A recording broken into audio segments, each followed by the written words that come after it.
Hey, so are you also someone who makes notes of things to be done anywhere and everywhere?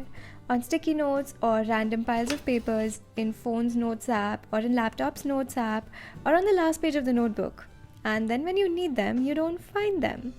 Well then, here's something for you which is called as a bullet journal. Think of it like a planner where you can log your plans for the future, say next day, week and month, and have a much better chance of achieving them all. In fact, in my opinion, I guarantee you will achieve them definitely. So planners like these are available everywhere online, and honestly they are super great, but the only thing that I like more about this bullet journal is it is made according to my likings, things that I probably use, the way that I like to plan. This is just why I like to make my own. Plus I also end up saving money. All you need is a bullet journal which you can find in your nearest stationery store.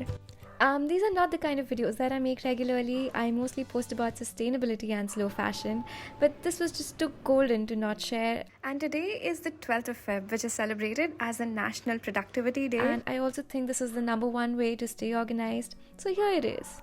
Okay, along with that, we also need a highlighter pen, a black pen, and a ruler. That's it. So first off, we start by counting the dots horizontally and vertically so that we don't need to do it every time. So this is the first section, which is a year at a glance. So this is basically where we jot down the entire calendar for the year. So I divided the page into 6 blocks for 6 months and the next 6 months on the next 2 pages.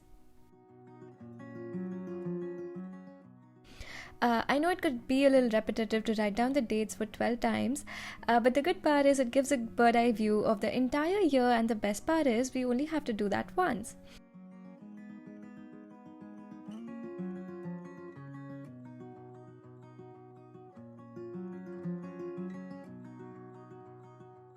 So once that's done, this is where I list down important dates, birthdays, festivals, deadlines like tax filings, and relevant days like Earth Day or Environment Day, since I mostly plan my videos around them. You can customize it according to your liking, and this is it. Now coming on to the month at a glance, this is where we lay the calendar for the entire month, just a little more detailed. So first up being January, obviously, so I divided it into 7 by 5 squares. I mistakenly took 7 by 4 squares, but I'll take care from next month. The only task is to divide the pages into squares, but it's just for the first month. After that, we just need to repeat the same for the rest of the months. Once that's done, now here we mark the broader things that we are trying to achieve for the month. Like for example, since I make YouTube videos and try to post 5 videos a month and also study on the side, I write down the videos that I'll be posting on that specific date and also the subjects that I'm trying to complete for that month. So it's like a vision board for the entire month. Now coming on to the final section, week at a glance. So this is an entire week spread out on one page, which means we divide the page into 7 blocks for Monday through Sunday. I mostly keep my weekends a little free, hence I divided it into 2 blocks. For every day, I make 3 bullets for the 3 main tasks that I'm trying to achieve. I mean, it's not like I don't do more than 3 tasks, but these are the most important ones that are kept on high priority. The smaller tasks are marked with a hyphen, like getting groceries or buying that book, and so on and so forth. So this is how I use this section. I go back to the monthly block, and according to that, on the 3rd I'm supposed to post a video, which means on the 1st I'll script the video and do smaller tasks like wash my hair, and on the 2nd shoot the video, and on the 3rd edit it and then post it. So this is how the monthly block and the weekly block go hand in hand, and I try to achieve whatever I write down.